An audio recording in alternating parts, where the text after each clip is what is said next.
Shalom, salam sejahtera bagi kita semua. Kembali lagi dalam renungan harian kita. Mari Bapak Ibu kita memuji Tuhan, kita katakan, nyanyi dan bersoraklah.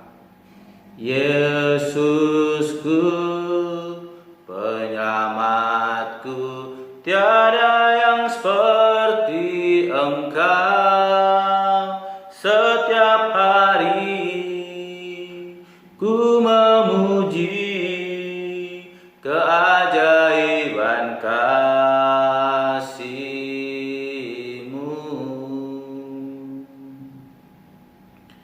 Penghibur, pelindung, menara kekuatan,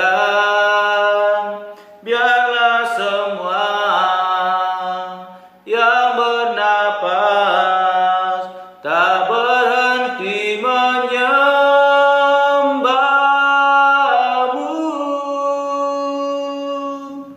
Nyanyi dan bersoraklah bagi Dia, pujian, hormat, kuasa bagi Raja.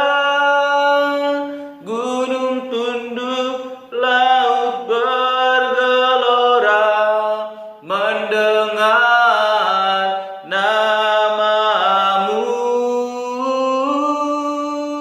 Ku bersuka atas perbuatan-Mu, selamanya ku kasihi Engkau Tuhan. Tiada janji seperti yang ada padamu. Amin. Mari Bapak Ibu kita membuka Alkitab kita dari kitab Ayub pasal yang ke-21 ayat 17 sampai dengan yang ke-34. Ayub pasal 17 ayat yang ke-31 sampai dengan ayat 17. Ayub pasal 21 ayat 17 sampai dengan ke-34. Demikianlah firman Tuhan.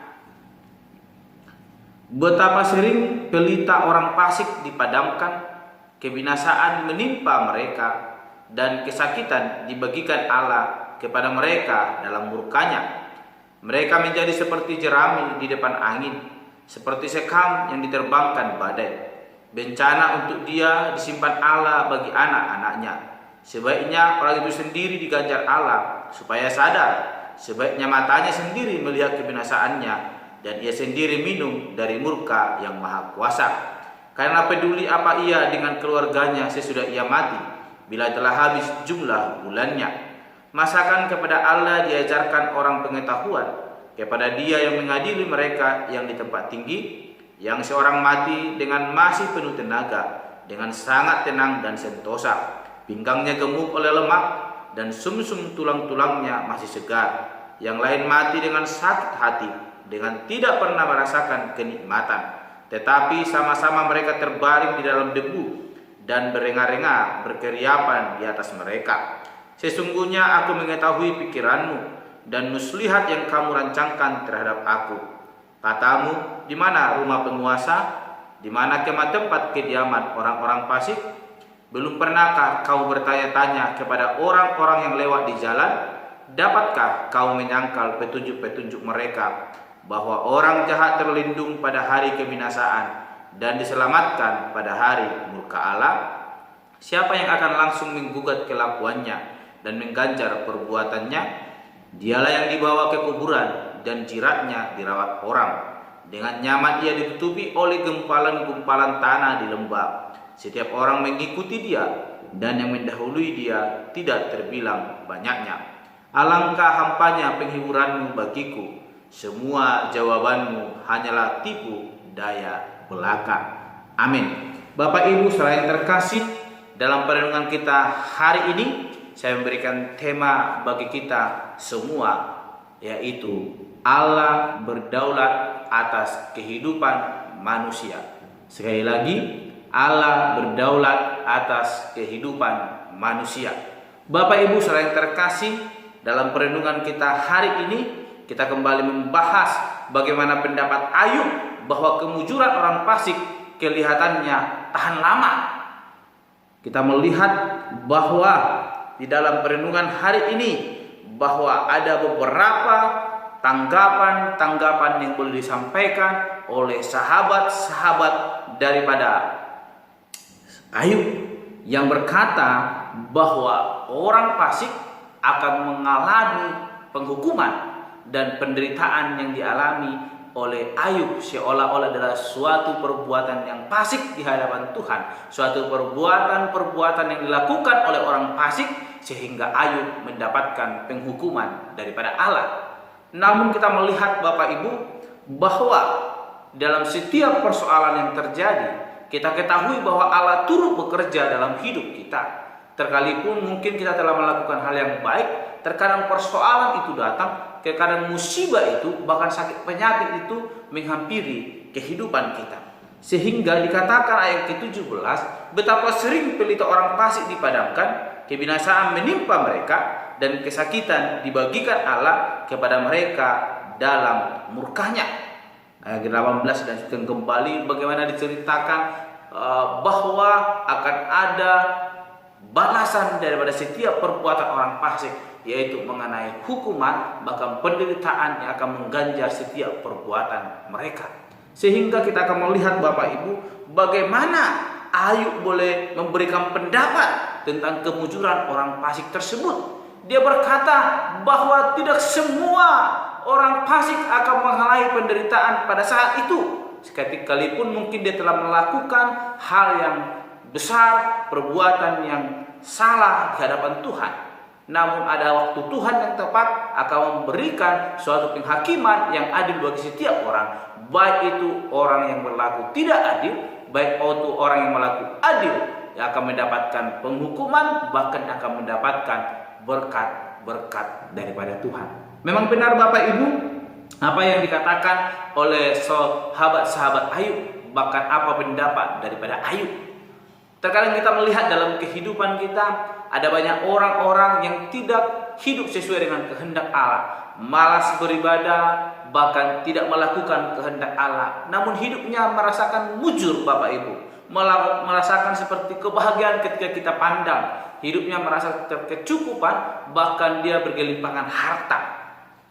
Namun terkadang kita melihat ada orang-orang yang sungguh-sungguh beribadah, sungguh-sungguh berdoa kepada Tuhan, kehidupannya seperti itu saja, hanya cukup-cukup untuk makan, bahkan tidak bisa mencukupi kebutuhan yang mungkin sangat mendesak pun agak sangat sulit.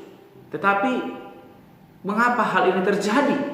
Namun firman Tuhan hari ini mengajarkan kita bahwa Allah berdaulat atas kehidupan kita. Sekalipun mungkin kita telah melakukan hal yang baik, hal yang benar di hadapan Tuhan, dan kita telah hidup sesuai dengan kehendak Tuhan Allah, namun Allah berdaulat atas hidup kita. Mungkin saat ini Tuhan masih izinkan kita supaya kita lebih setia kepadanya, supaya kita semakin berpengharapan kepada Tuhan, semakin menguji iman kita, sehingga iman kita semakin tajam dan semakin tertuju kepada Tuhan Allah. Demikian yang dialami oleh Ayub.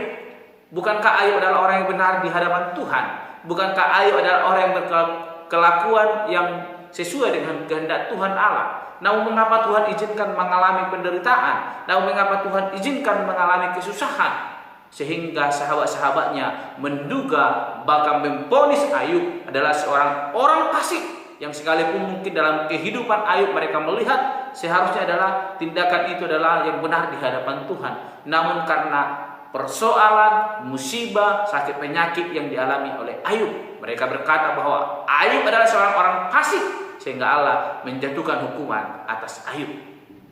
Apa yang terjadi dalam hidup kita, apa yang terjadi dalam kehidupan Ayub, itu adalah seizin Tuhan Allah. Bukan karena Tuhan Allah murka kepada kita, namun ada waktu yang tepat Tuhan izinkan dalam hidup kita. Karena apa Bapak Ibu? Rancangan Tuhan adalah rancangan damai sejahtera. Dia tidak akan pernah meninggalkan kita. Sekalipun mungkin saat ini kita mengalami beban yang berat, namun Tuhan telah mempercayai kita. Tuhan telah mempercayakan kekuatan besar dalam pundak kita, sehingga kita boleh mengangkat beban itu, mengalahkan setiap penderitaan itu, sehingga kita boleh berkemenangan di hadapan Tuhan Allah ketika kita setia dan senantiasa percaya kepada Tuhan Allah. Oleh karena itu Bapak yang terkasih, dalam perenungan kita hari ini kita belajar bagaimana pendapat Ayub yang sekalipun mungkin dia merasa seperti mengajari Tuhan Allah apa yang harus Tuhan berikan kepada orang benar, apa yang harus Tuhan lakukan kepada orang fasik. Dan demikian juga dengan sahabat-sahabat Ayub. Namun kita percaya Allah yang kita sembah adalah Allah yang berdaulat. Allah tidak akan pernah meninggalkan kita. Sekalipun mungkin hari ini kita mengalami persoalan, kesulitan, namun ketika kita sungguh-sungguh berseru kepada Tuhan Allah, ketika kita sungguh-sungguh berpengharapan kepada Tuhan Allah, bersandar kepada Allah, berpegang erat kepada Allah, maka kuasa mujizat itu akan memberkati hidup kita. Akan indah pada waktunya, berkat Tuhan akan melimpah melingkupi hidup kita. Oleh karena itu, Bapak Ibu saudara yang terkasih, jangan pernah memandang kehidupan orang lain yang tidak berkenan di hadapan Tuhan mengalami kebahagiaan, berkelimangan harta. Ingat, ada waktu Tuhan yang terbaik dalam hidup kita. Kerjakan keselamatan kita, kerjakan apa yang Tuhan telah perintahkan dalam hidup kita, maka indah pada waktunya Tuhan akan bekerja, memberikan berkatnya melimpah dalam hidup kita. Sebab Allah berdaulat atas hidup kita, berdaulat atas setiap perbuatan orang-orang fasik, bahkan orang-orang benar akan diberkati dengan kuat kuasa yang daripada Tuhan Allah. Oleh karena itu, tetap berpegang erat kepada Yesus. Allah adalah Allah yang berdaulat atas kehidupan kita. Dia tidak akan pernah meninggalkan kita, namun akan senantiasa memberkati hidup kita. Amin. Mari kita berdoa. Bapa Surgawi, kami bersyukur untuk perenungan hari ini yang mengajarkan kami senantiasa berpengharapan kepada Tuhan Allah, karena kami percaya Engkau adalah Allah yang berdaulat atas hidup kami. Sekalipun Tuhan mungkin saat ini kami mengalami kesulitan, persoalan hidup di tengah-tengah dunia ini, tapi kami percaya Engkau Allah tidak akan pernah meninggalkan kami. Tuhan izinkan kami boleh mengalami itu supaya kami semakin lebih sungguh lagi berpengharapan kepada Tuhan, mengandalkan Engkau sebagai Allah yang mampu menolong hidup kami, sebagai juru selamat dalam kehidupan kami. Tuhan, tolong kami Bapa, sehingga kami tidak memandang harta orang lain, kami tidak memandang kesuksesan orang lain karena berbuat curang di hadapan Tuhan Allah. Kami ajarkan kami Tuhan untuk melakukan bagian kami, yaitu melakukan kehendak-Mu, sehingga Tuhan boleh mengerjakan bagian-Mu untuk memberkati hidup kami. Terima kasih Bapa, menjadi kerinduan kami dalam berdoa dan menutup renungan hari ini. Haleluya. Amin. Shalom Bapak Ibu, Tuhan Yesus memberkati. Yesusku, penyelamatku, tiada yang seperti Engkau. Setiap hari ku memuji keajaiban